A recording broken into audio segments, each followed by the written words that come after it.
My parents missed my baby's funeral for my brother's pool party said, "It's just a baby. Your brother's party is more important." I buried my child alone. They had no idea what I'd do next. The image of her tiny, lifeless body, impossibly still in that soft yellow nursery, is etched into my soul. But even more unbearable than the silence that day were the words my own mother spoke. "It's just a baby. Your brother's party matters more."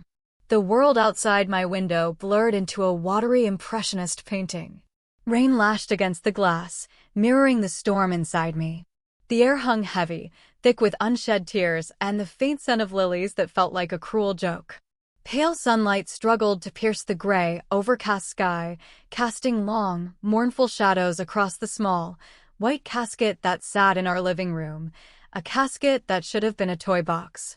I'm Sarah, and at 29 years old, I found myself burying my precious daughter, Chloe, while my parents celebrated my brother Brandon's engagement. Chloe was only 6 months old when Sid stole her from us, and as I watched her tiny white casket being lowered into the ground, my mother Eleanor's words echoed in my mind. A cruel, relentless hammer. "It's just a baby. Your brother's party matters more." That day, something inside me didn't just shatter. It vaporized, leaving a hollow, aching void. I promised myself they would face the consequences of their choice. This story about a family's ultimate betrayal might make you rethink everything you thought you knew about loyalty. Growing up, I always knew where I stood.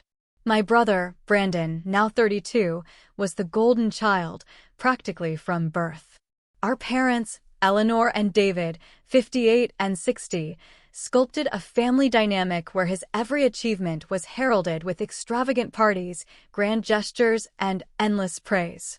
My own successes, no matter how significant, were met with a perfunctory nod, an obligatory card, if they were acknowledged at all.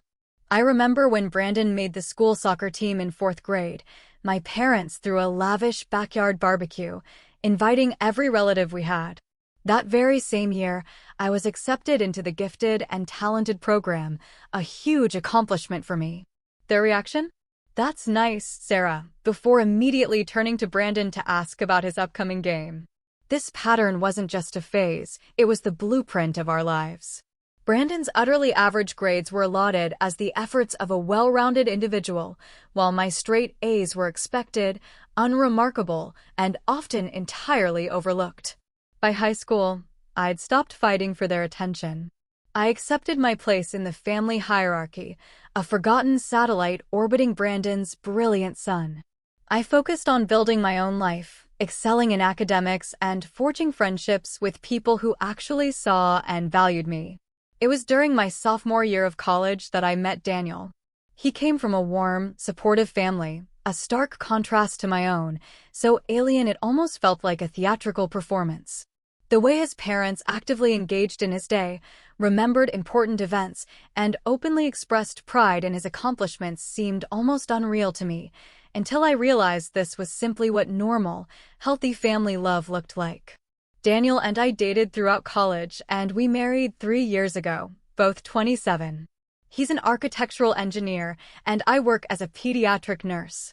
We bought a small starter home, about 40 minutes from my parents and an hour from his. The distance from my family was entirely intentional on my part, a quiet act of self-preservation, though I never admitted it to Daniel. When we announced our pregnancy, Daniel's parents were ecstatic. They immediately started planning a baby shower, asking about nursery colors, and inundating us with articles about childbirth and parenting. My parents' response? A lukewarm, "Oh, that's nice." "Did Brandon tell you he might get promoted at the firm?" They did attend the baby shower Daniel's parents organized, but they spent most of it holding court, regaling everyone with tales of Brandon's recent vacation to the Bahamas. Brandon's life, of course, had always followed a predictable trajectory of success. After college, he joined a prestigious marketing firm, bought a luxury condo, and dated increasingly attractive women. Each achievement was celebrated lavishly by Eleanor and David. When he purchased his condo, they helped with the down payment, a financial aid package they never offered me, despite my student loans. When I dared to mention this discrepancy once, my mother, Eleanor, simply said, "Brandon has a more expensive lifestyle to maintain. You and Daniel are more practical people." Chloe was born on a snowy January morning. She had Daniel's dark hair and my blue eyes. Holding her for the first time, a love so profound, so intense, bloomed inside me it physically hurt. Daniel's parents arrived at the hospital within hours, bearing gifts, tears, and so much joy. My parents came the next day, stayed for precisely 45 minutes, and left when Eleanor remembered she had a hair appointment. Over the next 6 months, Daniel's parents visited weekly, sometimes just to give us a break so we could nap or have dinner alone. They took thousands of pictures of Chloe, created a special photo album, and constantly told us what a beautiful family we were. My parents visited exactly twice. Their first visit was 3 weeks after Chloe's birth, only because Eleanor's book club friend insisted on seeing the baby. The second was when they were in the area for one of Brandon's work dinners. They held Chloe awkwardly, as if she were a fragile, ticking bomb, and seemed visibly relieved when she started crying and I took her back. Despite their indifference, I sent them weekly photo updates of Chloe's milestones, her gummy smile, her first time rolling over, her sweet laugh. Eleanor would occasionally respond with a thumbs-up emoji. David never responded at all. 2 months before Chloe died, Brandon announced his engagement to Vanessa, a pharmaceutical sales representative he'd been dating for 8 months. My parents immediately began planning an elaborate engagement party. Eleanor called me daily with updates about the venue, the menu, and the guest list. The party was scheduled for the same weekend as Chloe's dedication at our church, a ceremony my parents had already committed to attending. When I reminded Eleanor of the conflict, she said, with a sigh, "Oh, we'll have to miss the baby thing. This is Brandon's engagement, Sarah. That's a once-in-a-lifetime event." I wanted to scream, "A baby dedication only happens once, too," but I swallowed the words, as I had done countless times before. A week before Chloe died, she developed a slight cold. Nothing serious, just a runny nose and some congestion. I took her to her pediatrician, who assured me it was a minor viral infection that would resolve on its own. Still, I took a few days off work to care for her, holding her close, comforting her sniffles. By the weekend, she seemed better, eating normally and flashing that gummy smile that always melted my heart. I had no way of knowing those would be our last days together. It was a Tuesday night when our world collapsed. Daniel and I had put Chloe to bed around 8 p.m. after her evening bottle. She'd been completely normal that day, babbling, playing with her favorite stuffed rabbit, eating well. We had dinner, watched an episode of a show, and went to bed around 11 p.m.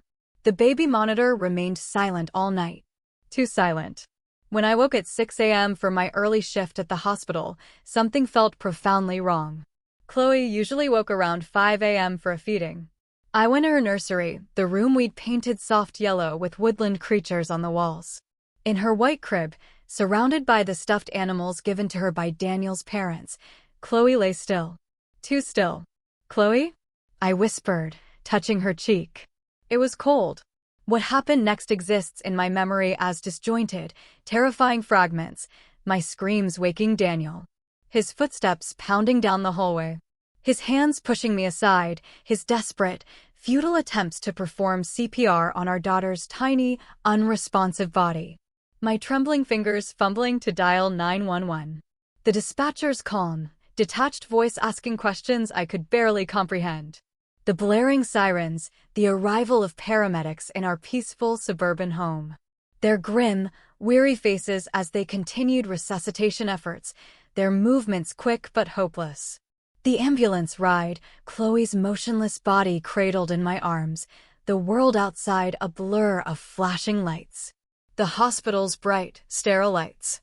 A doctor with kind, sad eyes delivering the worst news any parent could ever hear. "I'm so sorry. Your daughter died from what appears to be sudden infant death syndrome." Daniel collapsed against the wall, a strangled sob tearing from his chest. I stood frozen, unable to process the words, unable to breathe. This couldn't be real. We'd done everything right. Chloe slept on her back in a bare crib. We never used blankets. We kept the room at the right temperature. We'd followed every SIDS prevention guideline religiously. Yet there we were, in a cold, sterile hospital room, being asked if we wanted to hold our daughter one last time. We spent hours with Chloe, memorizing every perfect curve of her face, holding her cold, tiny hands, kissing her forehead again and again. The hospital chaplain came. A grief counselor spoke to us. Someone mentioned funeral arrangements. The words washed over me, devoid of meaning, echoing in a cavern of disbelief. Eventually, through a fog of pain, I remembered to call my parents. With shaking hands, I dialed Eleanor's number. "Mom," I choked out when she answered, my voice breaking on a tidal wave of grief. "Chloe died last night." "Yes. We're at the hospital now." There was a long, unsettling pause before she responded. "Oh, Sarah, that's terrible." No gasp, no tears, no immediate promise to come right away. Just a flat, almost bored acknowledgement of the information. "We need to arrange a funeral," I continued, desperate for her to understand, to offer support, to simply be a mother to me when I needed one most. "Yes, I suppose you do. Let us know the details." That was it. No questions about how we were coping, no offers to help with arrangements, no comfort. Michael's parents, in stark contrast, were already on their way to the hospital, having dropped everything the moment we called. The next few days passed in an agonizing blur of paperwork, impossible decisions, and overwhelming grief. Daniel and I moved through the world like ghosts, barely eating, barely sleeping. His parents, bless their hearts, took care of every practical matter, contacting the funeral home, ordering flowers, arranging for food after the service. My parents called once. "When will the funeral be?" Eleanor asked. "Friday at 11 a.m., I told her, my voice hoarse. "At Greenview Cemetery." "Friday?" she repeated, her tone suddenly shifting to one of mild annoyance. "Oh dear. That's the day of Brandon's pool party to celebrate his engagement. We've already committed to that." I thought I'd misheard her. "Mom," I whispered, the word a plea. "This is Chloe's funeral. Your granddaughter's funeral." "I understand that, Sarah," she said, her voice now edged with irritation. "But we can't cancel on Brandon now.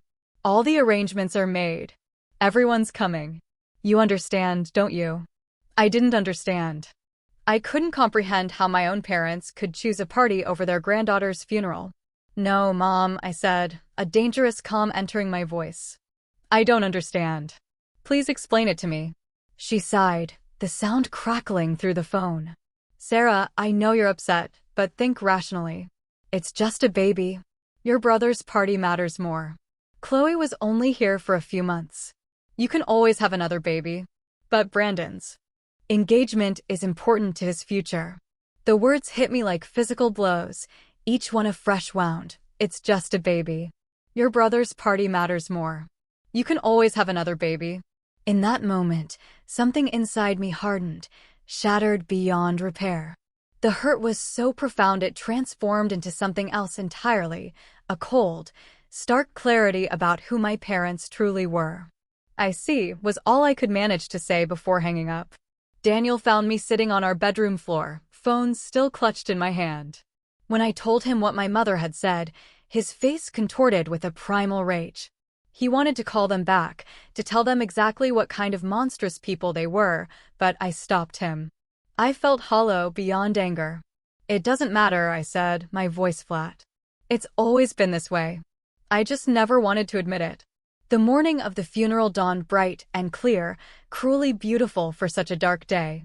I stood in front of my closet, staring at the black dress I'd bought the day before, trying to comprehend that I was selecting an outfit to wear to my child's funeral. As we drove to the cemetery, I checked my phone one last time, harboring a desperate, foolish hope that my parents had changed their minds. There were no messages from them. Instead, there was a text from Brandon. "Sorry about the baby. Hope the funeral goes okay. Excited to see everyone at the party later." I turned off my phone, the screen going dark, mirroring the darkness in my heart. Chloe's casket was impossibly small. White, with silver handles, adorned with pink roses. It looked like something that should hold a doll, not my child. Standing beside it in the cemetery's Garden of Angels, a section reserved for infants and children, I felt a terrifying detachment from reality. Daniel stood beside me, his face pale, his hand gripping mine so tightly it hurt. His parents flanked us on the other side, his mother, Maria, openly weeping, his father, Robert, steady but red-eyed. Around us gathered friends, colleagues, neighbors, even families of patients from the pediatric ward where I worked.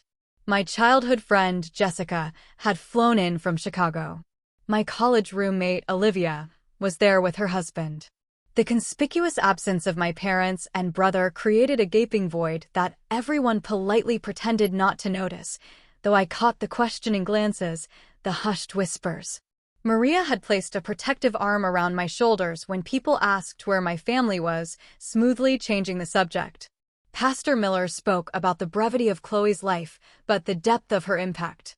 Some souls, he said, accomplish their purpose here on earth quickly. Chloe brought joy, love, and a new dimension of humanity to Sarah and Daniel in her 6 months with them. During the service, my phone vibrated in my purse. I ignored it until after the final prayer, when I checked it briefly to see several Instagram notifications. Brandon had posted photos from his pool party. My parents were prominently featured, smiling with champagne glasses in hand, celebrating while their granddaughter was being lowered into the ground mere miles away. When it came time for the burial, I nearly collapsed. The physical act of watching that tiny casket descend into the earth made Chloe's death real in a way nothing else had. This was final. This was forever. My baby was gone, and I would never hold her again. Never see her grow up. Never know who she would have become. Robert had to help support Daniel as he threw a handful of dirt onto the casket. Maria held me as I did the same, my entire body shaking with gut-wrenching sobs. Around us, others followed suit, murmuring prayers and goodbyes. Later, at our house, people gathered with food and flowers and well-intentioned words that couldn't touch my grief. I moved through the rooms like an automaton, accepting condolences, thanking people for coming, declining offers of food I knew I wouldn't eat. In quiet moments, I caught myself listening for Chloe's cries through the baby monitor we hadn't yet put away. Each time, the searing realization that I would never hear her again hit me anew. After everyone left, Daniel and I stood in Chloe's nursery, surrounded by her things. The crib where she died, the changing table with diapers still stacked neatly, the rocking chair where I'd nursed her in the middle of the night. We couldn't bring ourselves to change anything, as if preserving the room might somehow preserve a piece of her. That week passed in a haze of grief. I took leave from work. Daniel tried to go back after 3 days, but came home early, unable to focus. We moved through our house like ghosts, eating little, sleeping less, talking hardly at all. The silence where Chloe's babbling, crying, and laughter should have been was deafening. My parents didn't call, they didn't text, they didn't visit. Daniel's parents came daily, bringing food, doing laundry, sitting with us in our grief, their silent presence the balm. They respected our need for space, but made sure we weren't alone for too long. Maria gently suggested grief counseling. Robert helped with the mountain of paperwork that follows a death certificates, insurance, medical bills. 7 days after the funeral, my phone rang with Eleanor's number. I almost didn't answer, but finally did, morbidly curious about what she could possibly say. "Sarah, how are you?" she asked, her voice casual, as if we'd simply gone a week without talking, as if nothing significant had happened. "My daughter died and was buried without her grandparents present," I replied flatly. "How do you think I am?" "Now, Sarah, there's no need for that tone. We're calling to invite you and Daniel to Sunday dinner. It would be good for you to get out of the house, don't you think? Brandon and Vanessa will be there. They can tell you all about their wedding plans. It might take your mind off things." Take my mind off things? As if my child's death were a minor inconvenience to be distracted from with wedding talk. "I don't think we'll be able to make it," I said. "Sarah, you can't just shut yourself away. Life goes on." It's been a week already. A week? A week since I buried my daughter, and my mother thought that was sufficient time to move on. "I have to go," I said, and hung up. Daniel found me sitting on the bathroom floor, staring blankly at the wall. When I told him about the call, about Eleanor's casual invitation to Sunday dinner to hear about Brandon's wedding plans, his expression darkened. "They can't be serious," he said, his voice low and dangerous. "They are," I replied, the words tasting like ash. "They absolutely are." Against my better judgment, I agreed to attend the Sunday dinner at my parents' house 2 weeks after Chloe's funeral. Daniel was reluctant, but I felt an undeniable need to see my parents face to face, to understand how they could act as if nothing had happened. We arrived at the suburban colonial home where I'd grown up, the house with the meticulously maintained lawn and the living room that was kept pristine for guests. Eleanor greeted us with air kisses, careful not to smudge her perfectly applied lipstick. My father, David, nodded from his armchair, barely looking up from his newspaper. Brandon and Vanessa sat on the couch, wedding magazines spread before them. "Sarah, Daniel, come in, come in," Eleanor chirped. "Dinner's almost ready."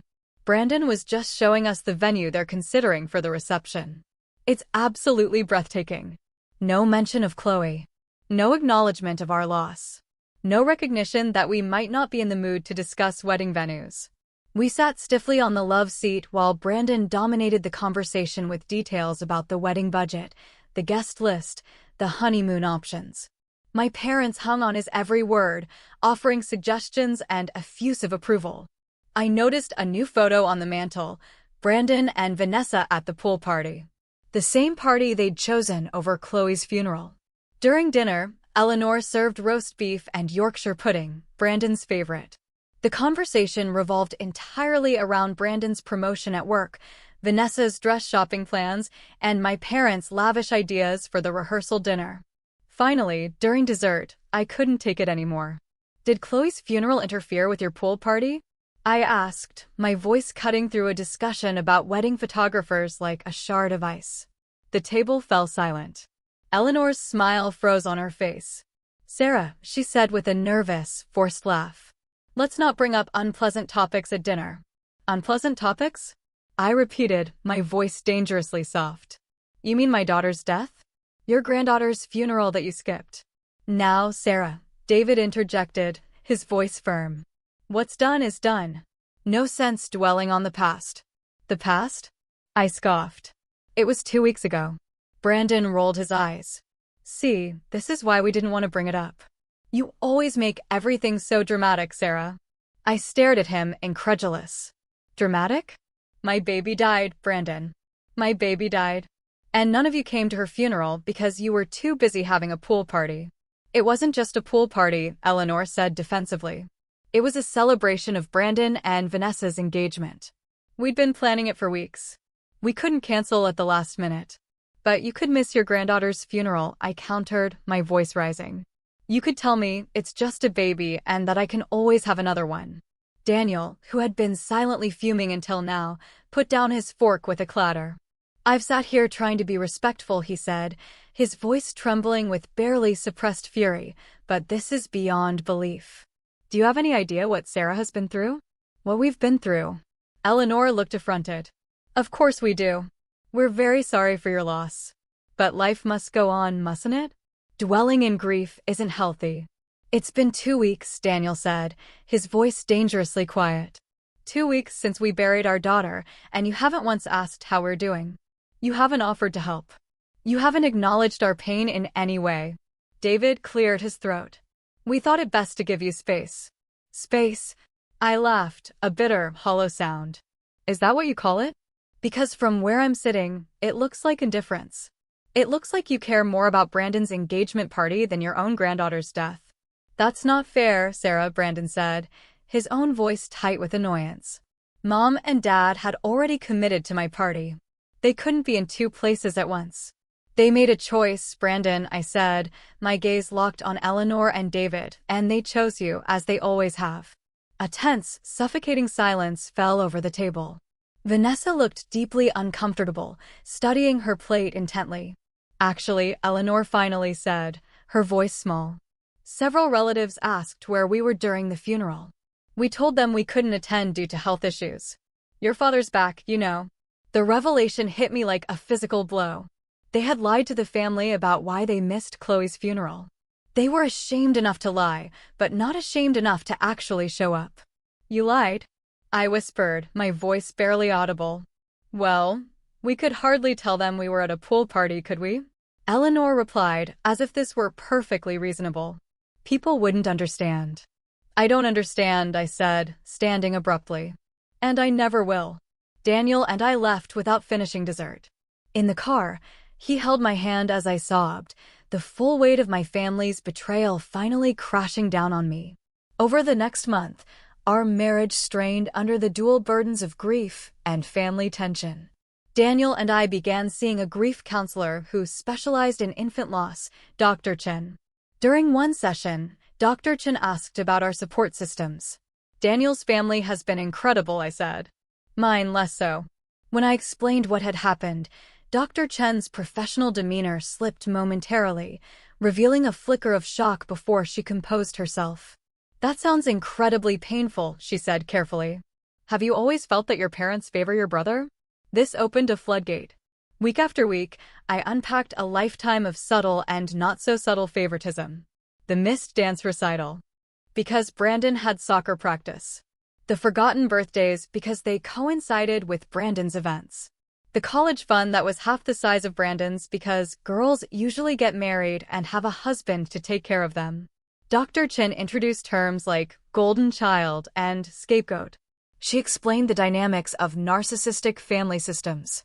With each session, I gained clarity. This wasn't just about the funeral. This was about a lifetime of being treated as less than, culminating in the ultimate dismissal of my most profound loss. What do I do with this knowledge? I asked Dr. Chen during a session. How do I move forward? That depends on what you want, she replied. Some people choose to maintain limited contact with boundaries. Others find they need a clean break. What feels right to you? I thought about my parents' casual cruelty, about the moments of grief I'd experienced alone while they celebrated my brother. I thought about Chloe, how she deserved grandparents who valued her life, who would have moved heaven and earth to be there to honor her death. I think, I said slowly, I need them to understand what they've done. Not just to me, but to Chloe, to her memory. Before I can decide about our future relationship, they need to face what happened. And if they can't, or won't, acknowledge it? Dr. Chen asked gently. Then I'll have my answer. That night, I told Daniel about my decision. I need to make them understand. I need them to feel a fraction of the pain I felt standing at that funeral alone. Daniel looked concerned. What are you planning to do? Nothing destructive, I assured him. Just the truth. The truth they've been avoiding for years. I'm worried about you, he admitted. Confronting them might make things worse. Worse than losing our daughter and being told it doesn't matter because it's just a baby? Worse than standing alone at her funeral because a pool party was more important. I shook my head. I don't think that's possible, Daniel. He held me close. Whatever you decide, I'm with you every step of the way. That night, I made my decision. The time for silence was over. I didn't want revenge, not exactly. What I wanted was acknowledgement, a recognition of the pain they'd caused, an understanding of the damage they'd done. I wanted my parents to feel the weight of their choice, to see it clearly for what it was. Above all, I wanted to ensure they could never rewrite history, never pretend they'd been supportive when they were anything but. My first step was to decline the invitation to Brandon's engagement party. The invitation arrived in a thick cream envelope with gold embossing, Eleanor's touch, no doubt. I texted a simple response. Daniel and I won't be attending. Still grieving our daughter's death. The phone calls started immediately. Eleanor, then David, then even Brandon. Sarah, you can't miss Brandon's engagement party. Eleanor insisted. Family needs to stick together during these events. Family needed to stick together at Chloe's funeral, too, I replied. That's different, she said dismissively. This is a happy occasion. I'm not in a place to celebrate right now. It's been over a month, Sarah. You need to move on. I ended the call without responding. David's call was similar, guilt and manipulation wrapped in paternal authority. Brandon's call was the most surprising. Mom and Dad are upset you're not coming to my party, he said. Can you just show up for an hour or something? It's important to them. Was Chloe's funeral important to you? I asked. A pause. That's not fair. I barely knew her. Whose fault is that, Brandon? You visited her exactly once in 6 months. She was your niece. Look, I'm sorry about what happened. It's awful, but life goes on, right? You and Daniel can try again when you're ready. Try again. As if Chloe were a failed experiment rather than our daughter. As if any future children could replace her rather than be their own unique people. I won't be attending your party, I said firmly. Congratulations on your engagement. With that immediate pressure handled, I began my research in earnest. I read books about family estrangement, narcissistic family dynamics, and grief. I joined online support groups for parents who had lost children and found, to my sad relief, that my experience wasn't unique. Many others had faced insensitive comments, thoughtless actions, and painful betrayals from family members during their darkest hours. One evening, I pulled out a box from my closet, a collection of evidence I hadn't realized I'd been gathering throughout my life. Birthday cards where my parents had written generic messages, or worse, referenced Brandon's achievements. Photos from family events where I stood at the periphery while Brandon occupied the center. Text messages showing patterns of neglect and dismissal. I created a timeline, painstakingly documenting the pattern that had culminated in their absence at Chloe's funeral. It wasn't for them. It was for me. A way to validate my own experiences and feelings after years of gaslighting and minimization. Next, I reached out to extended family members, aunts, uncles, cousins who had attended Chloe's funeral and noticed my parents' absence. I didn't volunteer information. I just asked open-ended questions about their understanding of the situation. We were told your father's back was acting up, my Aunt Carol said during our phone call, and that your mother needed to stay home to care for him. Did that explanation seem odd to you? I asked. A pause. Well, yes. I remember thinking it was strange they couldn't make it, even for a short time. But who am I to question? Everyone grieves differently. What if they weren't grieving at all? I asked quietly. What if they were at Brandon's pool party instead? The silence on the line was deafening. Similar conversations with other relatives revealed the extent of my parents' deception.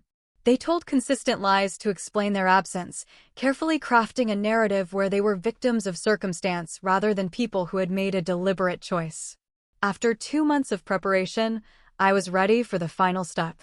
I texted my parents. I'd like to meet with you to discuss moving forward from everything that's happened. Just the 3 of us. This Sunday at 2 p.m. at your house. Eleanor replied immediately, wonderful. I'm so glad you're ready to put this behind us. I'll make your favorite lemon cake. The casualness of her response, the assumption that I wanted reconciliation without acknowledgement, only strengthened my resolve. The night before the meeting, Daniel held me as I rehearsed what I wanted to say. Are you sure about this? He asked. You don't owe them an explanation for cutting contact if that's what you decide to do. I'm not doing this for them, I explained. I'm doing it for me. For Chloe. I need to speak my truth, to stand up for her memory. If I just disappear from their lives, they'll rewrite the narrative. They'll tell everyone I was too consumed by grief, too unstable, too unreasonable. I need to make it clear exactly why I'm making this choice. I understand, he said. Just remember, whatever happens tomorrow, you have people who love you, who really love you. I held him tighter, grateful for his unwavering support. The next morning, I placed a framed photo of Chloe in my purse, along with my documentation and a letter I'd written, expressing everything I needed to say. I dressed carefully in a blue blouse, Chloe's favorite color to watch, and the necklace with her birthstone that Daniel had given me after her birth. Ready? Daniel asked as I prepared to leave. I took a deep breath. As ready as I'll ever be. My parents' house looked exactly as it always had, immaculate lawn, trimmed hedges, fresh flowers in the window boxes. I sat in my car for several minutes, gathering strength for what was to come. Finally, I took a deep breath, grabbed my purse containing Chloe's photo and my documents, and walked to the front door. Eleanor answered, wearing a floral dress and pearls, as if this were a social call rather than a reckoning. Sarah, come in, come in. Your father's in the living room. I've just taken the lemon cake out of the oven. The house smelled of lemon and sugar, a scent that had once meant comfort, but now felt like a mockery. David sat in his usual armchair, newspaper folded neatly beside him. He stood when I entered, giving me an awkward pat on the shoulder that was the closest he ever came to physical affection. "Good to see you, Sarah. You're looking well." I wasn't looking well. I had lost weight, had dark circles under my eyes, and my skin was pale from spending weeks indoors. But my appearance had never been of particular interest to my father. "Let's have some cake," Eleanor suggested, already heading toward the kitchen. "Then we can talk." "Actually," I said, my voice steadier than I expected, "I'd prefer to talk now." My parents exchanged a glance I recognized from childhood, the one that said I was being difficult. "All right," Eleanor conceded, settling onto the couch. "What did you want to discuss?" I sat opposite them, placing my purse beside me. "I wanted to talk about Chloe's funeral and why you weren't there." Eleanor's smile tightened. "Sarah, we've been through this. We had a prior commitment." "A pool party," I said flatly. "An engagement celebration for your brother," David corrected, as if the terminology made a difference. "I'd like to show you something." I reached into my purse and pulled out Chloe's photo, a professional portrait we had taken when she was 4 months old. She was wearing a pink dress, her blue eyes bright, a gummy smile lighting up her face. I placed it on the coffee table between us. My parents glanced at it uncomfortably, but said nothing. "This is your granddaughter," I said, my voice thick with emotion. "This is Chloe. The Chloe whose funeral you skipped to attend a pool party. The Chloe you referred to as just a baby. The Chloe your son, my brother, visited exactly once in her entire life." "Sarah," Eleanor began, but I held up my hand. "I'm not finished. For as long as I can remember, you have made it clear that Brandon matters more than I do. His achievements, his milestones, his happiness always took precedence over mine. I accepted that. I built a life with people who valued me despite your indifference. But when you chose to skip Chloe's funeral, when you dismissed her death as insignificant, you crossed a line that can't be uncrossed." I pulled out a folder containing my documentation. "I've been thinking about this a lot, trying to understand if this was an isolated incident or part of a pattern. I think the evidence speaks for itself." I handed them a printed timeline of events dating back to my childhood, with specific examples of their favoritism toward Brandon and dismissal of me. Birthdays forgotten because of Brandon's soccer tournaments. My college graduation dinner cut short because Brandon had a date. The substantial financial support they'd given Brandon compared to the token assistance I'd received. My parents looked at the papers with expressions of mingled confusion and defensiveness. "What is this supposed to be?" David asked, his voice incredulous. "It's a record of your choices," I replied. "A pattern that culminated in the most painful day of my life, when I buried my daughter alone while you celebrated with Brandon." "You weren't alone," Eleanor protested, her voice weak. "Daniel was there, and his parents." "Yes, they were. Thank God for them. But my parents, Chloe's grandparents, chose a party over her funeral and then lied to the family about why they weren't there." David's face reddened. "We didn't think it would look good." "No, it wouldn't look good," I agreed. "Because it wasn't good. It was cruel. It was selfish. It was the clearest possible statement of your priorities." I pulled out my phone and showed them the screenshots I'd saved.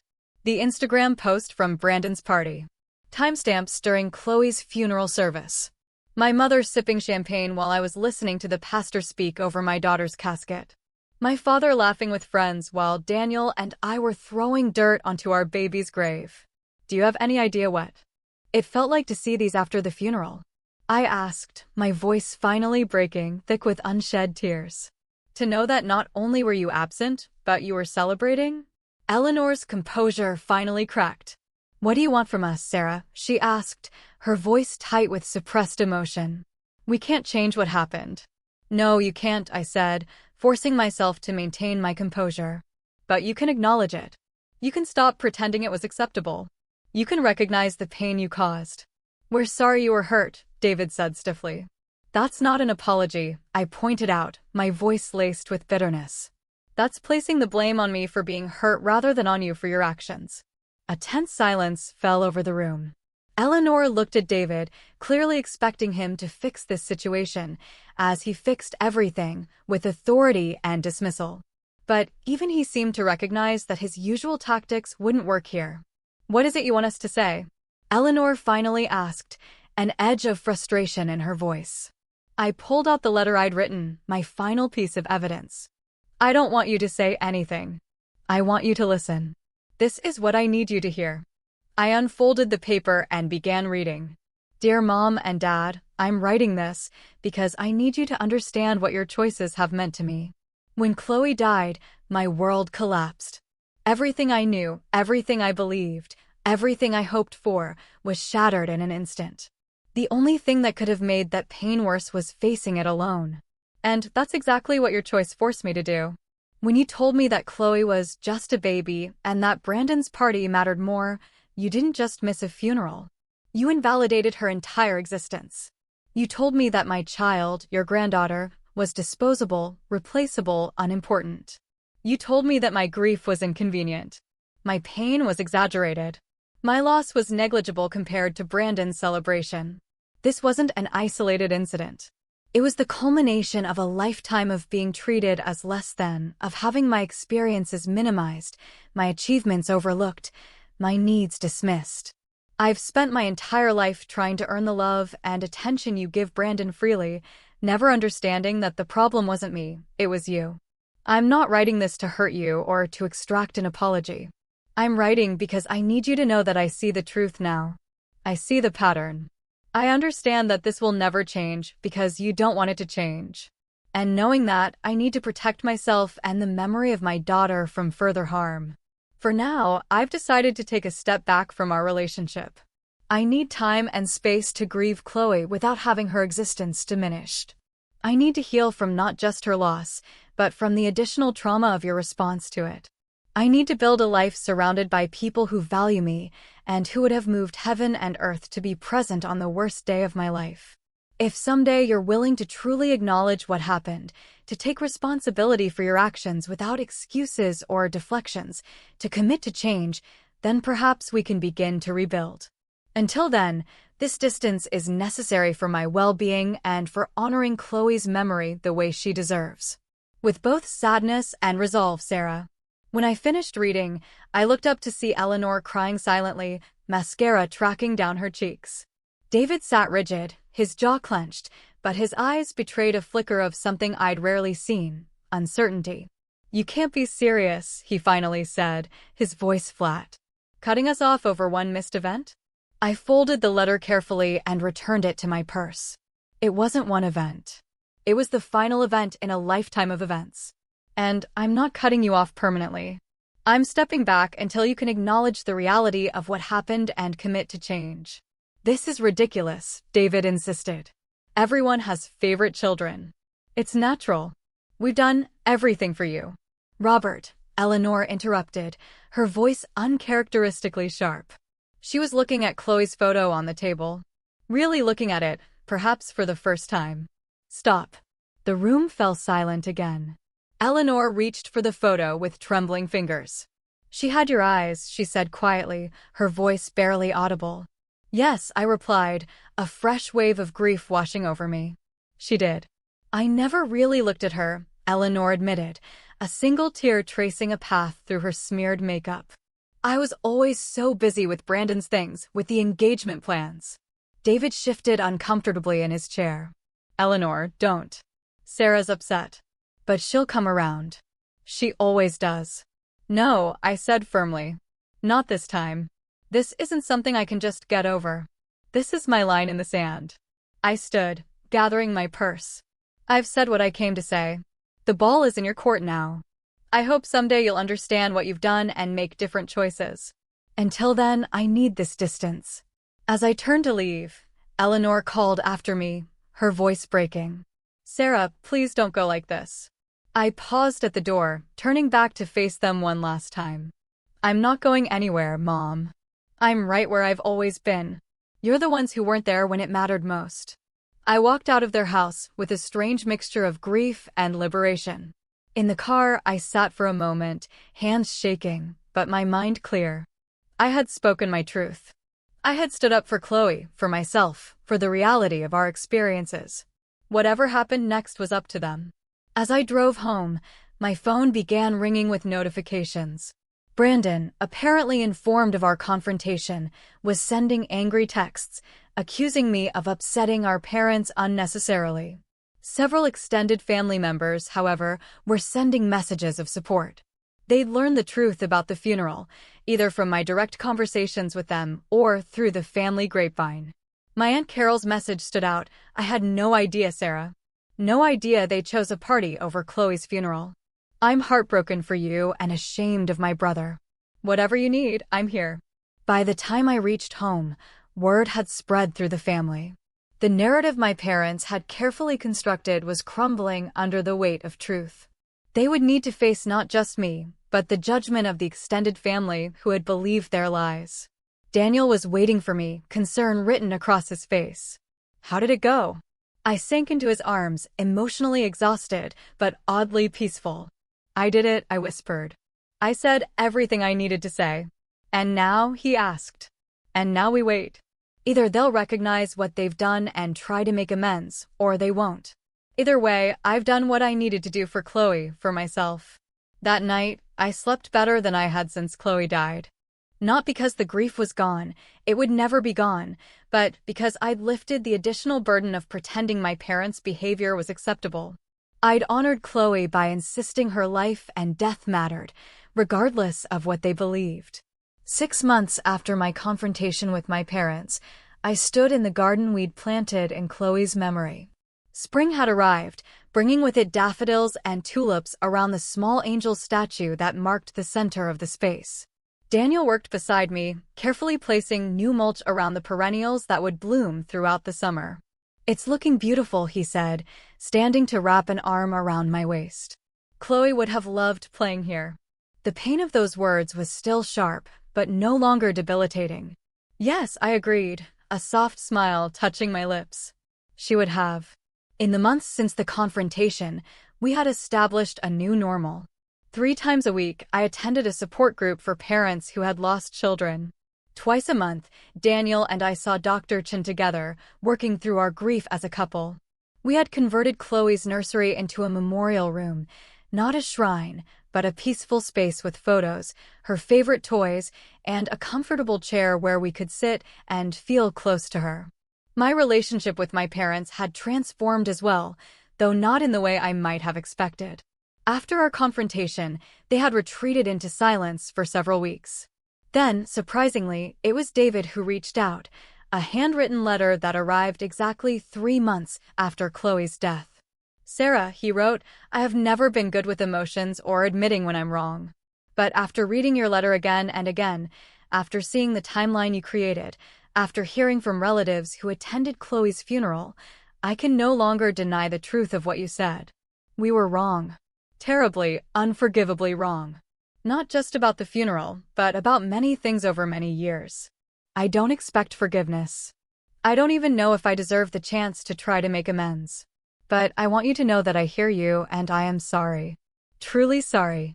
It wasn't a perfect letter. It didn't address everything, but it was the most genuine acknowledgement I had ever received from my father that he had caused me pain. Eleanor's response came a week later, a small package containing a custom-made ornament with Chloe's name, birth date, and a pair of angel wings. The note inside read simply, "I should have been there. I will regret that choice for the rest of my life. I'm so sorry, Sarah." These gestures didn't erase the past. They didn't undo the damage or bring Chloe back. But they were steps, small, hesitant steps, toward acknowledgement and potential healing. We established careful boundaries, monthly dinners, initially just my parents and me, later including Daniel when he felt comfortable. Ground rules included no dismissing of Chloe's memory, no changing the subject when grief surfaced, no comparisons to Brandon's life events. Brandon himself had been another surprise. After initially reacting with anger to my confrontation with our parents, he had shown up at our door one rainy afternoon in April. "I've been thinking," he said awkwardly, standing on our porch. "About what happened, about Chloe's funeral, about everything really." He had brought a small pink rose bush to plant in Chloe's garden. As we dug the hole together, he admitted, "I never really thought about how things looked from your side. Mom and Dad always made such a big deal about everything I did that it seemed normal. I didn't realize what you weren't getting. It wasn't your fault, I told him gently. You were a child, too. We were both shaped by their choices. Still, he said, patting soil around the rose bush. I should have been at her funeral. She was my niece. I'm sorry, Sarah. These moments of acknowledgement didn't erase the grief, but they lightened the additional burden of feeling unseen and unheard. They created space for true healing to begin. As summer turned to fall, I found myself drawn to volunteer work with a local organization supporting parents who had experienced infant loss. My nursing background gave me professional insights, while my personal experience allowed me to connect with parents in a way that textbook knowledge never could. During one support session, a young mother named Rachel broke down, describing how her in-laws had suggested she just try again, barely a month after losing her son to a congenital heart defect. They don't understand, she sobbed.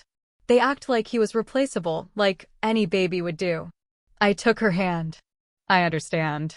My parents missed my daughter's funeral for a pool party. They told me she was just a baby and that my brother's engagement celebration mattered more. Rachel's eyes widened. What did you do? I stood up for my daughter's memory, I said. I made them face what they'd done, and then I focused on healing myself, with or without their understanding. Did it help? She asked. Standing up to them. I thought about it carefully. It didn't bring Chloe back. It didn't erase the pain of burying her alone. But it honored her. It said to the world, her life mattered. Her death mattered. And that helped me heal. Working with these parents became my purpose. Not replacing Chloe, nothing could do that, but creating meaning from the devastation of her loss. Each family I helped was a tribute to her brief life, a way of ensuring that her impact continued. Daniel and I began tentatively discussing the possibility of another child, not to replace Chloe. We were clear with each other and our therapist about that, but to expand our family. The conversation was fraught with fear and guilt. Would loving another child somehow diminish our love for Chloe? Would every milestone with a new baby be shadowed by thoughts of what Chloe would have been doing at that age? I'm scared, I admitted to Daniel one night as we sat in Chloe's memorial room. Terrified, actually. Me too, he said, pulling me close. But I think Chloe would want us to have room in our hearts for another child, not instead of her. In addition to her. My relationship with my parents continued to evolve slowly. There were setbacks, moments when old patterns emerged, when they slipped into comparing my life unfavorably to Brandon's, when they seemed to forget the lessons they claimed to have learned. But there was also growth. Eleanor began asking about my volunteer work with genuine interest. David created a small scholarship fund in Chloe's name at the children's hospital where I worked. During a family gathering to celebrate David's birthday, I overheard him talking to a cousin who had recently had a baby. Treasure every moment, he said with unusual emotion. Every single moment matters. I learned that lesson too late with my granddaughter. It wasn't perfect. It would never be perfect. But it was progress. On the one-year anniversary of Chloe's death, we held a small remembrance ceremony in our garden. Daniel's parents were there, steady and supportive as always. My parents came, bringing flowers and standing awkwardly but respectfully at the edge of the garden. Brandon and Vanessa attended briefly, placing a small teddy bear near the angel statue. As we released biodegradable balloons into the sky, I felt Chloe's presence, not in a supernatural way, but in the profound impact she had left on all of our lives. In her 6 short months, she had taught us about unconditional love. In her death, she had taught us about the fragility of life. And in the aftermath, she had taught us about the power of standing up for truth, about setting boundaries, about honoring grief rather than rushing past it. I had lost my daughter. That would always be true. But I had found my voice, my strength, and a new purpose born from that devastating loss. For those of you watching who have experienced a similar loss or betrayal, I want you to know that healing is possible. Not perfect healing, the scars remain, but enough healing to find joy again, to find purpose, to build a life that honors both your loss and your future. If Chloe's story has touched you, Please consider supporting organizations that help families experiencing infant loss. And if you've faced family betrayal during your darkest moments, know that you're not alone. You have the right to set boundaries, to demand respect for your grief, to insist that your pain matters. Thank you for listening to my story. Please like, subscribe, and share it with someone who might need to hear that they're not alone. And I'd love to hear your thoughts in the comments. What would you have done in my situation? Do you think my reaction was justified, or was it too harsh? Your experiences might help someone else who's walking this difficult path. Remember, honoring your truth isn't selfish. Sometimes, it's the most important thing you can do for yourself and for those you've lost. Be gentle with yourselves. You deserve that kindness.